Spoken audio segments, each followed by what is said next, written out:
קשה מאוד לשאול את אייזיק שטרן שאלות שעדיין לא נשאלו. הוא איש שהתקשורת אוהבת אותו מאוד, איש שהטביע את חותמו על כל תחומי החיים המוסיקליים בארץ, וכולם מכירים אותו, או לפחות מרגישים כאילו הכירו מקרוב.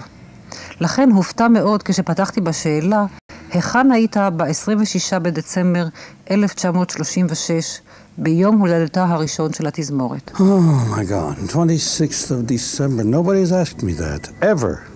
That really is a first. 26th of December, 1936, I was 16 years old. I was just beginning the major part of my career. I had played in California, and earlier that year, I had played in New York at town halls, and then I had some second thoughts. In 1936, I had played for the first time in town hall in New York, and then a year later, came back to play a second concert, and that began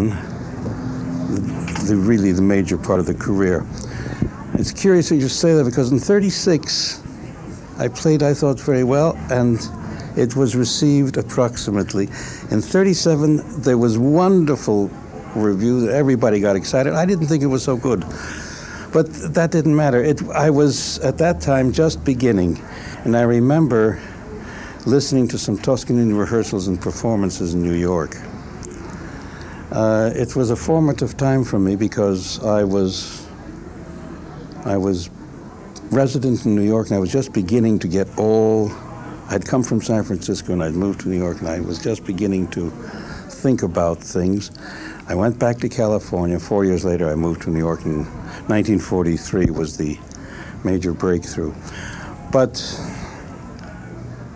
it's curious to think back all the circumstances of one's life and the things that happened here, and how later what happened here in my life, and that all came together in 1949 when I came to Israel for the first time. ב-26 בדצמבר 1936 היה שטרן בן 16 ורק החל בדרכו כחנר. תחילה בקליפורניה, שם חי, ואחר כך בניו יורק. מעניין, הוא אומר, ב-36 נתן קונצרט, היה בטוח שניגן נפלא, אך הביקורות היו פושרות. ב-37, שנה אחת אחר כך, התאכזב מנגינתו, ואילו ההתלהבות של הביקורת הייתה גדולה ורבה.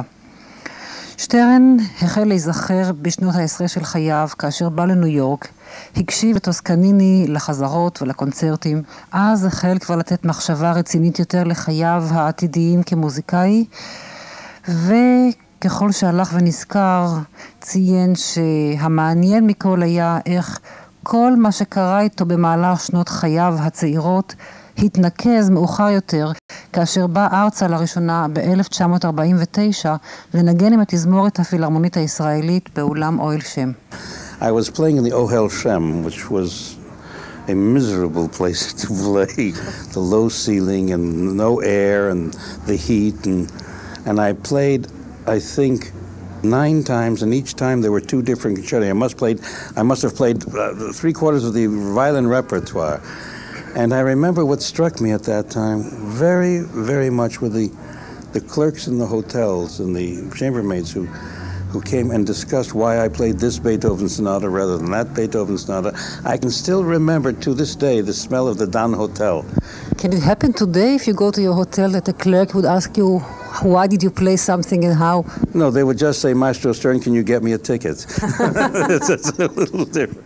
שטרן נזכר בחיוך בתנאים הנוראים שהיו באולם אוהל שם, על תקרתו הנמוכה, על תנאי הנגינה הקשים. אבל הברק שבעיניו הסגיר את התענגותו על הזיכרון, כאשר חזר מן הקונצרט למלון דן, שאת ריחו הוא זוכר היטב, ואת פניו קיבלו שוערים ושוחחו איתו על היצירות שניגן, על מה ועל למה. היום, במקרה הטוב, יבקשו אותו כרטיסים לקונצרטים. No, there was a personal, and I suppose that has remained to this day. There's a personal quality in the people for whom music is a necessity, not a social adornment. Very different in Israel. And it is that feeling of necessity and usefulness. It is really the greatest reward an artist can get. שטרן מלווה את התזמורת במשך כמעט 30 שנה ומופיע עימה בקביעות. מכיוון שכך הוא עוקב מקרוב אחרי התפתחותה למין ימיה הראשונים כשהגיע תגבורת של נגנים מעולים בעקבות עליית הנאצים, דרך מנצחים כמו קוסביצקי, שטיינברג וטוסקניני שהכינו את התזמורת ובנו תשתית מעולה, ובאמצעות ליאונרד ברנשטיין שמלווה את התזמורת שנים רבות אף הוא. אלה היו ימים קשים, אומר שטרן, אבל כולם קיבלו זאת בהבנה. We were very close. It was a difficult time. And you accepted the difficulties, and you played the 12 concerts that had to be for this enormous numbers of people. There's no time in an interview like this to go over, but there are certain things which I remember, which are burned into the memory. I went to visit Sאסא, a kibbutz of the up in the north. Of the north. Before when I had to play in Haifa. This was a group of young kids, mostly from the Los Angeles area in California, and they wanted to come to the concert, and there were no tickets, of course. I said, you will arrange. I said to the orchestra, because either you arrange or I don't play. It's very simple. Mm-hmm. So I thought, 10 or 12, 40 came down in 2 trucks. And we took out the side wings, and they sat on orange crates, on barrels, on sawhorses, anything, just to be. We opened up the sides, and they sat there. And out of the 40 kids, there must have been 15 or 20 with the scores of the music. That kind of need and attention, which was so typical of the beginnings of Israel at that time. The people who worked, who disciplined themselves, who suffered through all kinds of things, who did not demand from the state. The state owed them something. They owed the state. They felt that they were doing something to build. And there was an identification between the growth of the orchestra and the growth of the country. שטרן שקע בזיכרונות נוסטלגיים בעת ביקור שערך בקיבוץ סאסא בצפון, כאשר 40 ילדים ביקשו להיות שותפים לקונצרט שהופיע בו בחיפה. כל הכרטיסים אומנם אזלו, אך שטרן, שעמד על דעתו להכניסם לקונצרט, התנה את הופעתו בכך שתינתן לילדים האפשרות להיכנס. 2 משאיות הובילו את הילדים לקונצרט, ולהפתעתו באולם כ-20 מבין כל הצעירים שהגיעו ישבו עם פרטיטורות והסתכלו בתווים.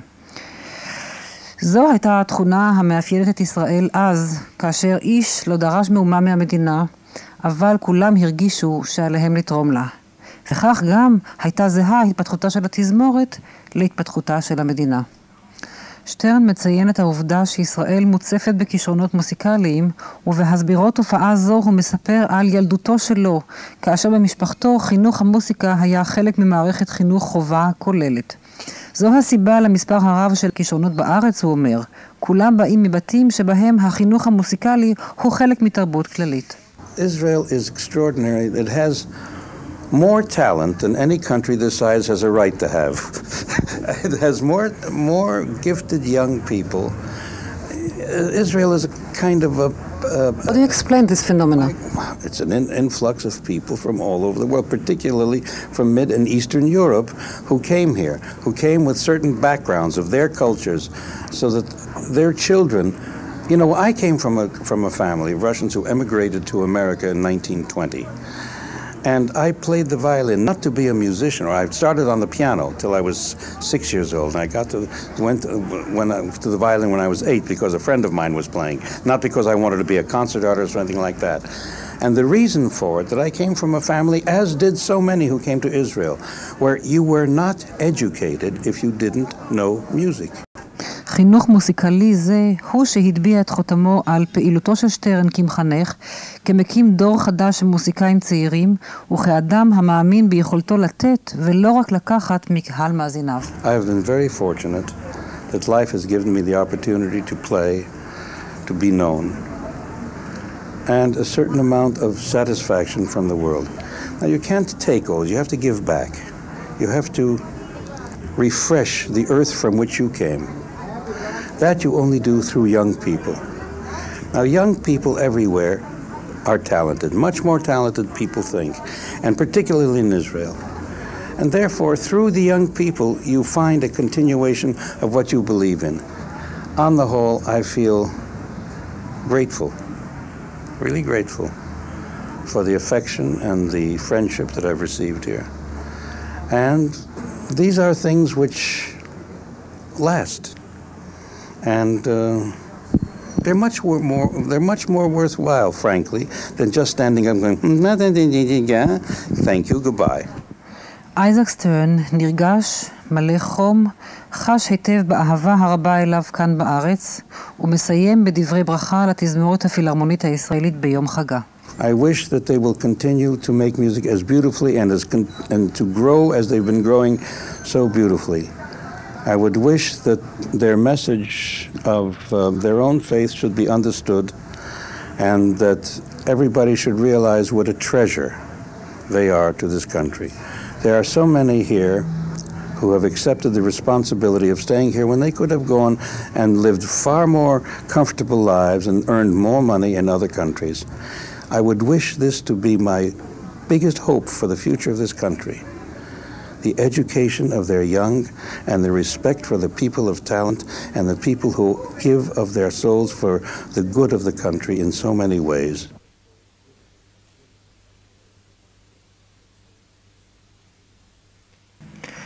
קשה מאוד לשאול את אייזיק שטרן שאלות שעדיין לא נשאלו. הוא איש שהתקשורת אוהבת אותו מאוד, איש שהטביע את חותמו על כל תחומי החיים המוסיקליים בארץ, וכולם מכירים אותו, או לפחות מרגישים כאילו הכירו מקרוב. לכן הופתע מאוד כשפתחתי בשאלה, היכן היית ב-26 בדצמבר 1936,